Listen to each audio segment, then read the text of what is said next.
Hey, everybody. Thanks for tuning in to the Hanging On to Hope podcast. I'm Brenda J. And I'm Karen Wonder. And we are HangingOnToHope.org.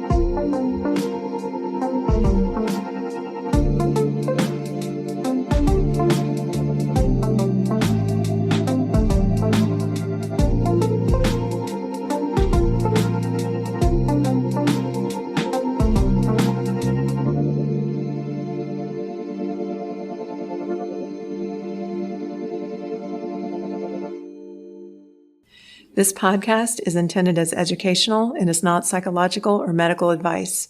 Always consult a professional when needed, and we disclaim any liability in connection with the instruction, information, or advice given.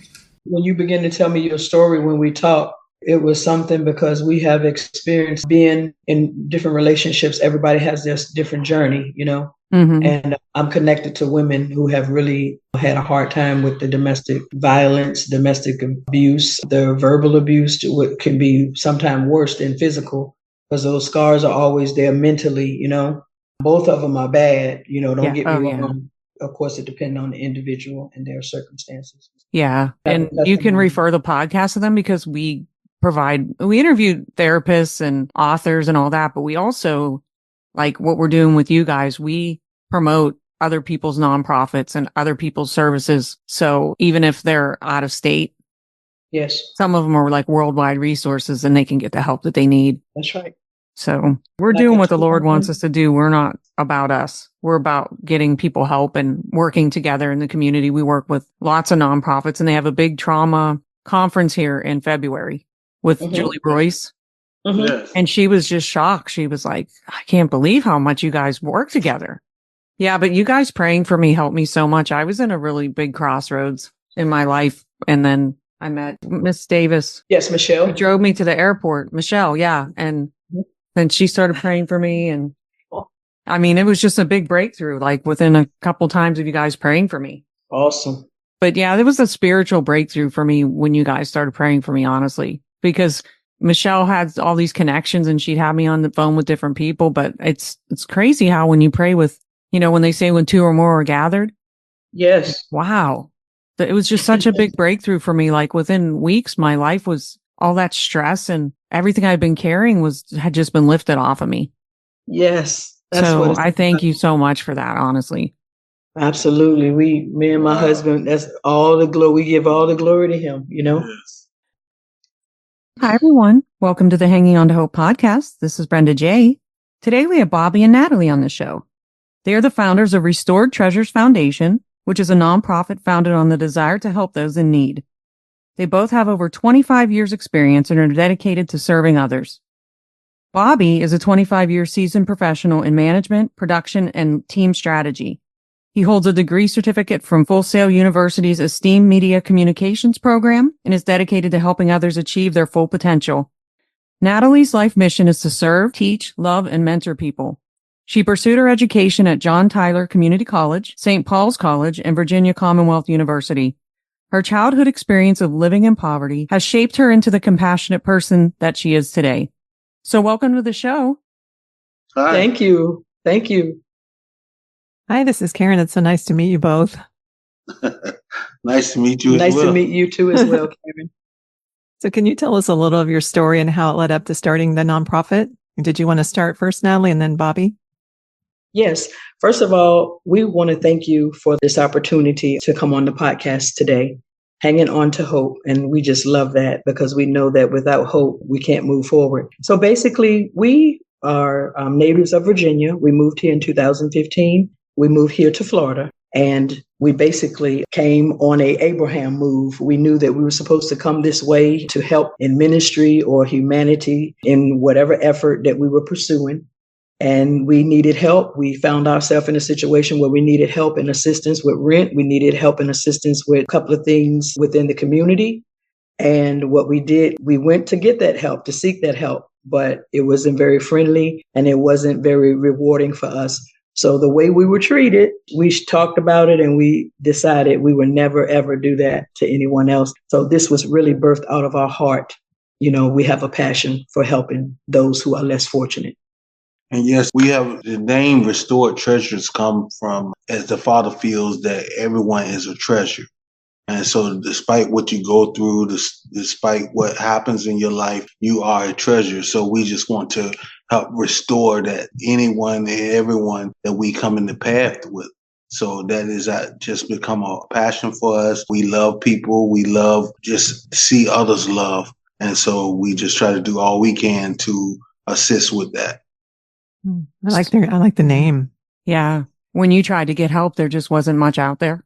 It wasn't much out there at the time. And also, we were told that there were certain programs that you had to qualify for. For an example, they had a few programs for veterans, but neither one of us was a veteran. And they had a few programs that you had to have a child involved, children in the home, children programs. And of course, we didn't fit that mold either because our kids have grown and gone. So that was one of the walls that was there for us. But eventually we did get some help. But of course, then, afterwards, later, Bobby got a job. He was actually scheduled for an interview for a job, and he was late getting there because our car broke down at the time. So it was a drug test. And if you don't show up on time, they don't reschedule you because they feel, okay, what's going on with this here? So that's a part of what happened. But he did call them back. We used to go up to this McDonald's every day. He called them back and he told the young lady, look, this is my job. I know this is my job. And she reconsidered. Oh, wow. So that was a great thing. Well, she actually said to me, I'm glad you called me back. She said, because you were on my mind. And so I'm glad you called back. Asked me at that time, I think it was a Thursday or Friday. And she was like, can you be here Monday morning, Yes. for the interview? So I said, definitely. And that's how I was able to get that job. But we came down to Florida with not knowing anyone. We didn't come with jobs already aligned. We didn't really know how and where and how things was going to work out. So we just trusted God. And when we stepped out for a couple of places, like Natalie said, basically kept giving us the run around, and we saw people waiting in line, and we had to keep calling back. And that just struck a chord with us and was like, how are people to survive? Everybody that's homeless, everybody that's need help, everybody is not a doing of their own. They not just people that just don't care. They are people that do care. They just need help. They need that opportunity. And we just have that passion to restore that light in them, that treasure, let them know that they are loved and they are, able to be strong in the community as well. Yeah, that's great that you're able to see it from a perspective where, a lot of people just look down on someone that's homeless or needs money and kind of judges. And you and yourself being in that position and knowing that you really needed help, that it was real. Right, exactly. And you were willing to work. You just needed help at that time. So exactly. Yeah, and now it's made you be empathetic and compassionate, and now you're doing what's the best when you use what you've been through to help others. Yeah, exactly. That's what we're doing. Yeah. That's why we love to be a part of what you're doing. All right. Well, your mission is to provide assistance to families and individuals who are struggling with life's challenges. You believe it is your reasonable service as we make a difference by providing help for the present and hope for the future. Can you explain how your nonprofit does this? Natalie, did you want to start? Yes. So we're connected to 211. And what that is, it is a resource. We're connected to several resources, Second Harvest food banks, also with many churches. And what we do is when we're presented with a situation, they already have the resources that we provide, which is food, clothing, and emotional support. But by us being connected with these other resources, whatever the need is, whatever the issue, we take an integral part of helping them. For an example, helping them to apply for their food stamps, helping them to obtain their disability compensation, things of that nature. And for an example, we do not provide financial assistance for rent. Neither do we provide financial assistance for any utilities, but we are connected with the sources. And we can call these people up to walk them through this process, because it's frustrating when you are of a low economic status and you really don't know how you're going to make ends meet, and you really don't understand how long it takes to receive assistance. And as my husband had said, we help anyone, all races, any ethnicities. And even if they are working, we don't have a disdainer of where, okay, you're working, biased opinion. Okay, you're working, you should be able to provide. No, because we realize that people have challenges. So that's how we do. They present 211, they call them, and they get in contact with us, and that's how we provide the assistance to them. That's great. We do a lot of that too. We'll use whatever resources we need to help somebody. Yes. Mm-hmm. Yeah, when you work together, then that's the way to go. Right. There's so many people. Yes, exactly. So the United Way studies suggest that 45% of the state of Florida's population is working poor families and is cause for concern. Your nonprofit designed to support the family. Bobby, can you explain the study and how you've been able to reach this population? Well, with the United Way, they find that over 3.2 million people and households in the state of Florida struggling to make ends meet, and budgeting. So budgeting. So what we do is, like Natalie was saying, that 211 is United Way.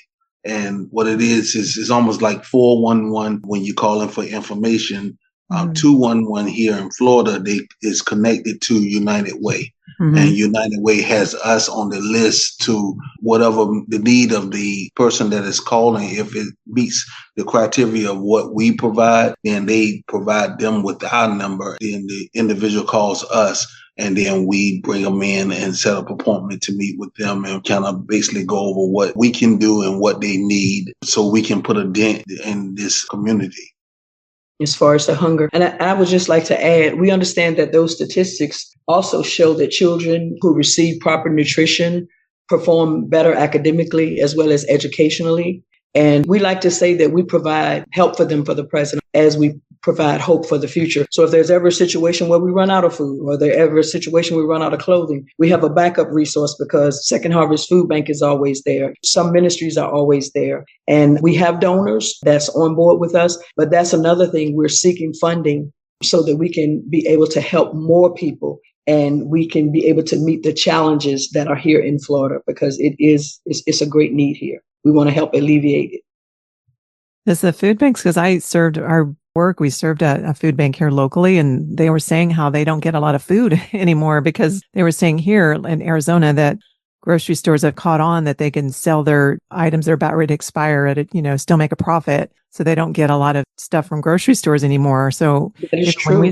When we served, we were wrapping up soap, and stuff like that. And they took a tour of the whole warehouse and there wasn't a lot of food there. Yes. So, and he said that that's really common, not just with their, food bank, but other food banks. Yes, it's a struggle, but we also try to reach out to other churches, different organizations that may be doing food giveaways and things like that. And if we need to provide our manpower as far as going and serving with them, yes, and then they will assist us with having other means to be able to service the people that contact us. So it's like what you're saying with the way you all do networking with other nonprofits and other organizations is a plus, because money is one of those dangerous things. It's good, but people, if they can take advantage of other folks, even when they know food, like what you were saying, food is spoiling and old and things, they still trying to make money off of it. Yeah. Helping individuals that may not have the money right now. Yeah. Yeah, I work with a couple warehouses down in Phoenix, and I was trying to get some more items for our domestic violence. We get gifts for the shelters over Christmas time. Okay. And I went to go to this one event because I know the lady that runs it, and I had never seen so many homeless and poor. It was a mile long down the street. I couldn't even park or get anywhere near the warehouse. Wow. That's how great the need is right now. Right. It was just unbelievable.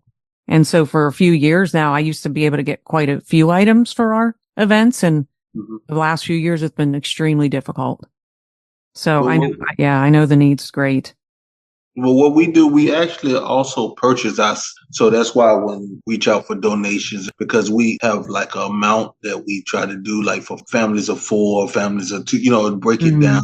So if anybody's trying to donate to, and they say, how can I help? To bless a family for a week of food, this type of thing. So we can go out and purchase, because sometimes, like you were saying, it's really hard to go and just find food that in those ways. So if we have to go out and purchase it, that's what we do as well. Me too. That's how I feel like if I have to purchase it, I do. But we try to go around every way before that. Right. But Exactly. Yeah, definitely. Well, that's great to hear. And did you want to talk about how your nonprofit supports families?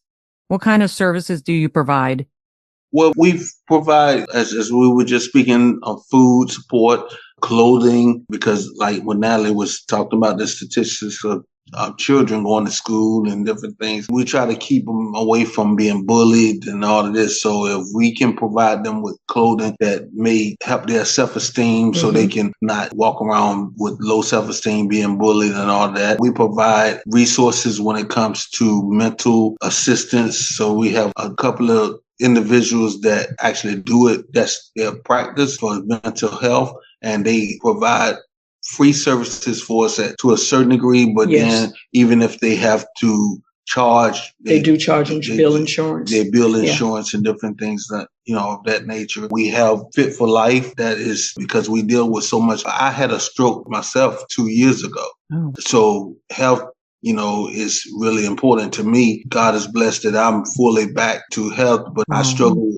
I lost the mobility of my right side, but God is blessed. But now providing the right food, the right education of food, what needs to be done to keep yourself healthy is important to us as well. Yeah. And we also have the Marriage from the Inside Out. That is more of from the spiritual standpoint. We're not actually counselors, but we speak from the spiritual end. And we used to teach that class at a church here in Florida, 3,500-seater church, and we had classes for the marriage information. Yeah, it was a foundational teaching that they had there that we were directly involved in. And aside from that, I think you didn't mention, so the Strong Women Impacting the World, that is on Facebook as well. That is a mentoring program, and reach out to the youth. They have reached out to us. It has really become to be time consuming right now because there are a lot of women who are hurting and they're healing. So that's another service that we offer, as well as just being there as an emotional support. You would be surprised at people that just need somebody to talk to. And once we have exhausted all our measures of options, we can kindly refer them to a professional services, for health services, or whether it be marriage counseling. I did want to interject. I want to add that in all of this particular, what we're talking about, our client base is usually, is low income families, military veterans, single adults, and others that may need assistance as well. So we provide a plethora of services because we strongly believe that we're making a difference in humanitarian efforts. Yeah, that's great. I mean, everything that you're doing, and to hear about your stroke and then you're still out there helping others. What a kind heart. What an amazing couple you are. Thank you. Thank you. Yeah, and I've been doing like a deep dive ever since, there's all this talk now about our healthcare system. And so I've been like diving deep in that. And I came across the statistics, and I don't know how accurate it is. I didn't check, their sources or anything, but they were talking about the ratio to what a CEO makes in America compared to the average person. And in America, it's crazy. Yeah. And I've been aware of that for a while, but it was like comparing it to other countries. I mean, most countries are like 12-1 or something. We're like 400 to 1. I know. It's crazy. And then just the healthcare system, and so many people getting denied that are paying, for health insurance or that have health insurance. And it's stirring up this anger in me, but and a lot of people. But, I'm hoping that some change will come, because now that more people are aware that this is a major problem, and that CEOs, not that all CEOs are bad, but they're definitely just some out of whack with the, I don't know how it got to be to that point, but there's so many hurting, and it's just sad to see what's going on. I look at it from the standpoint, I'm an avid sports fan.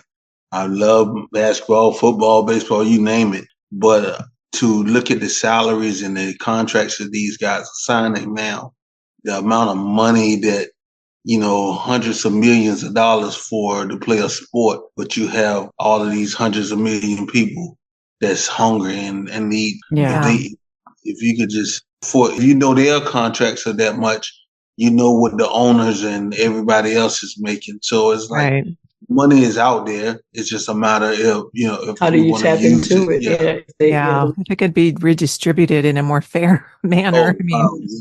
Yes. That's such a need. So speaking of finances, on your website, you talk about finances, communication, and stress management. How do you help in those areas?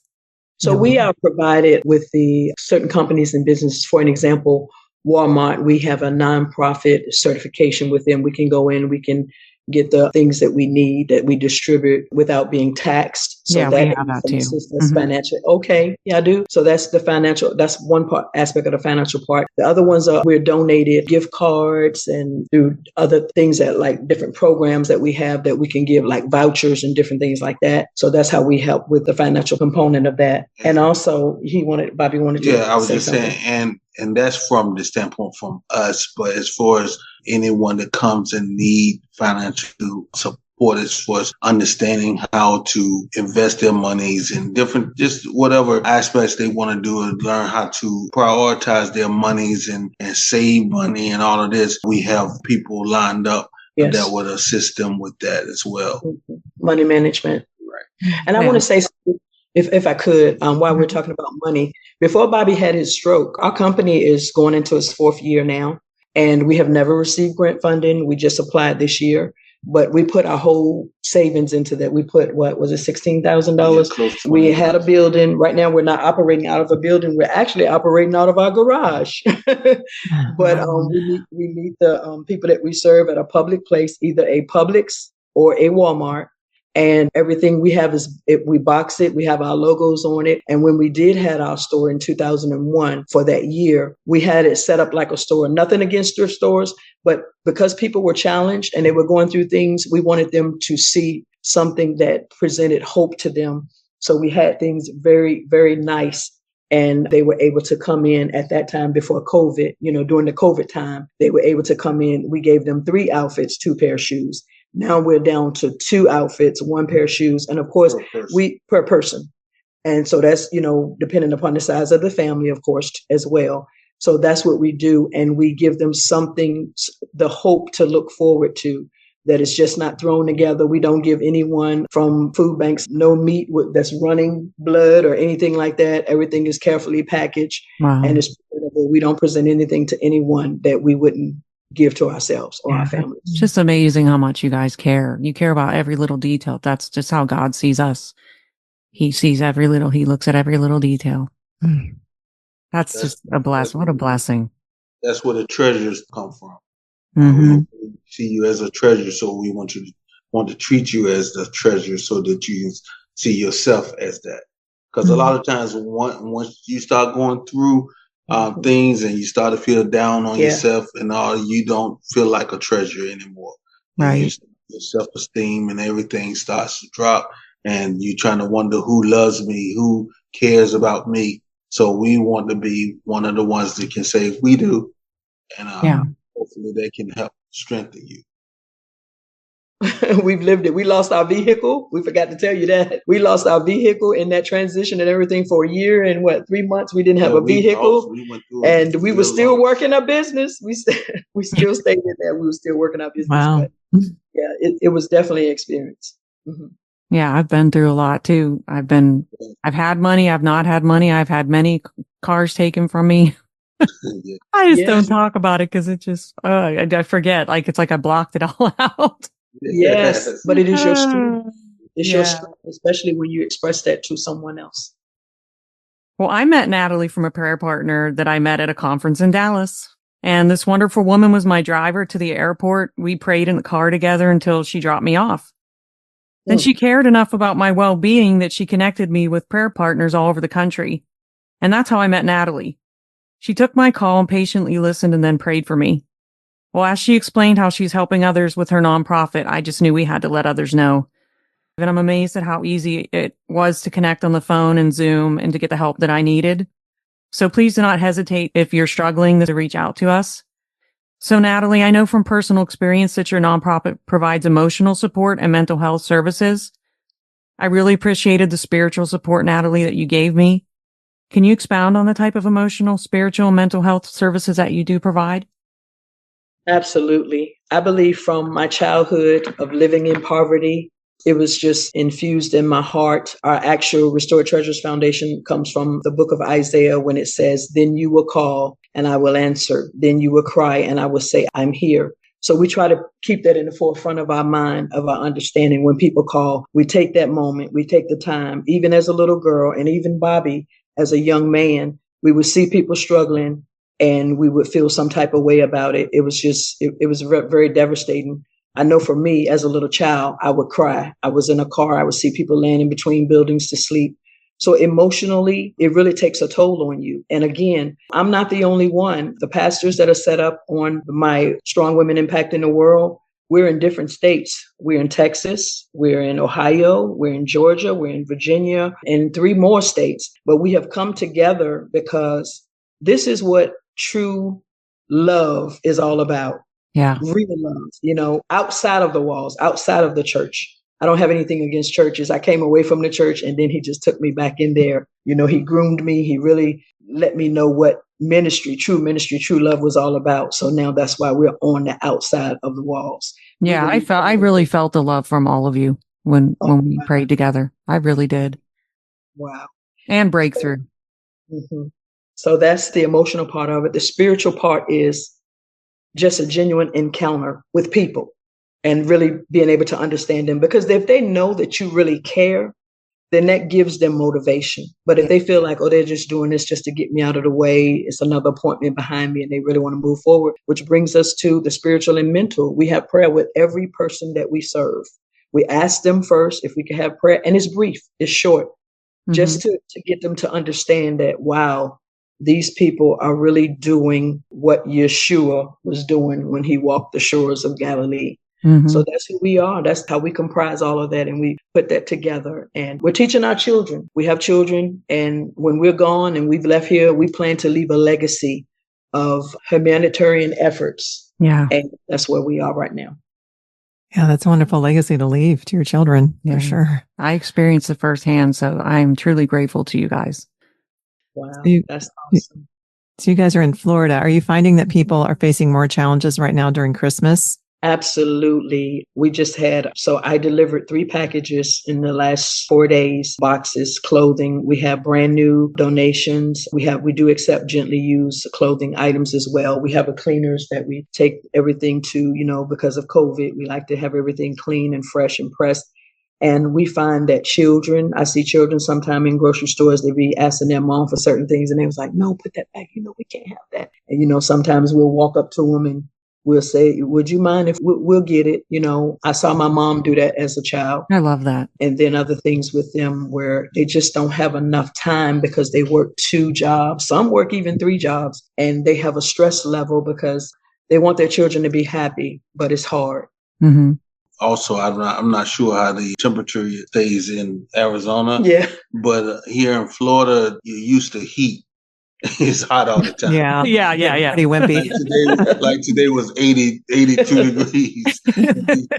But when it starts to get a little chilly, not in the 50s, and so we will find in this Christmas season and things, people are reaching out because they don't have, especially homeless or either people that just don't have much to choose from.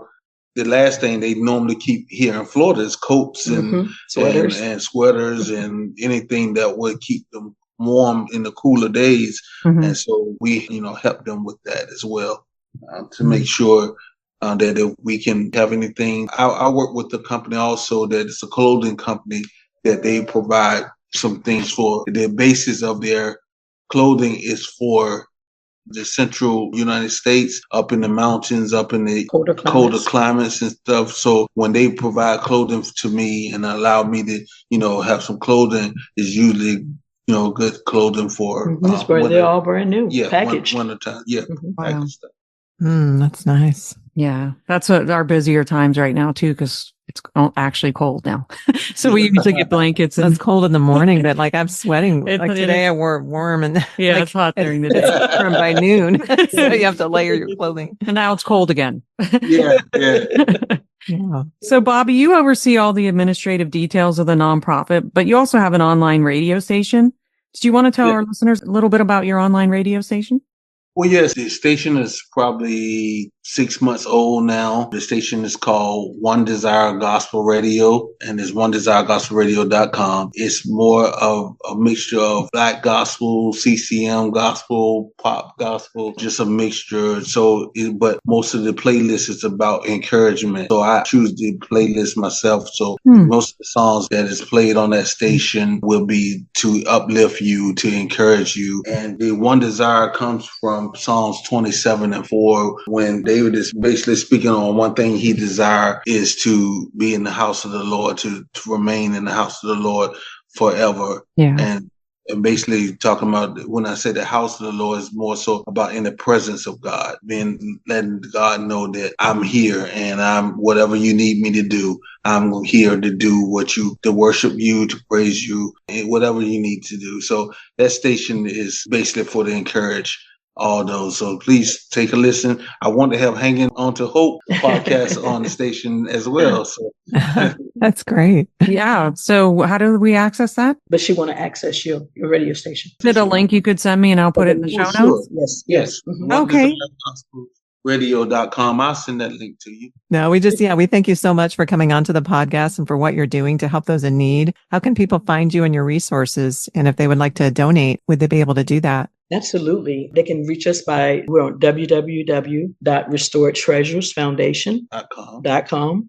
And they can navigate our site at the end of I believe it's the last page. They can donate. They can leave a review, comment as well. So if it is a donate button, you will receive the receipt and the invoice to anything you donate. Also, if you want to donate like clothing or anything, any supplies, you can email us and then we will provide you with a mailing address. If that's the case, if you're within our area, we will actually come pick it up. Mm-hmm. So whatever ways we will make it happen. That's great. Yeah, that's great. Thank you so much for being on the podcast. It's so great to meet. You can just tell how wonderful they are. Yeah. Like I just feel it in my spirit. Yeah. I'm just like, this is incredible. Like when you meet good people and you know they're good people, it's great, especially in the world we live in. Yeah. I know. Especially in the world we live in. Very So crazy world. yes, thank you for all that you do. And yeah, that's a wrap. I guess we're done. Did you have anything else you wanted to add? No, we're just honored to be, that you guys reached out to us and allowed us to come on your platform. And we look forward to being with you forever. You got us forever now. Well, we're in 85 countries, so it'll be interesting. I wonder, sometimes I wonder when the other countries, like, what do they think when we do local? But yeah, if they reach out to you and like you did with me, I'm in Arizona and you're in Florida, but I got prayer and I was connected with that emotional support that I needed. Yes. And spiritual support at that time. And we were not even anywhere close to each other. So yeah. Well, I just want to say that I would love to come to Arizona. That's one place I haven't been. But look, I found out what the nickname was, the Diamondbacks. Yeah. So it's definitely going to have to be in the daytime. Yeah. Everything's nocturnal out here. We got scorpions, rattlesnakes, coyotes. They're all nocturnal. Tarantulas. Mm-hmm. They're all here. Oh, wow. Years ago, I drove through there and we saw the a road runner running across the desert. Oh, yeah, they do. They look exactly like the cartoon, but smaller. Yeah.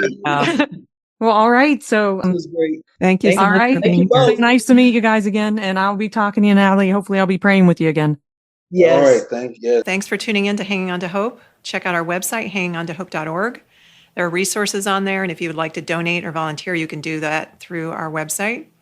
We are a brand new nonprofit, so we appreciate any and all support. And we thank you for listening, and until next time, keep hanging on to hope. We are evidence that there is hope and healing for you, and our passion is to help you find it too. So thanks for tuning in. Thanks for listening, everyone.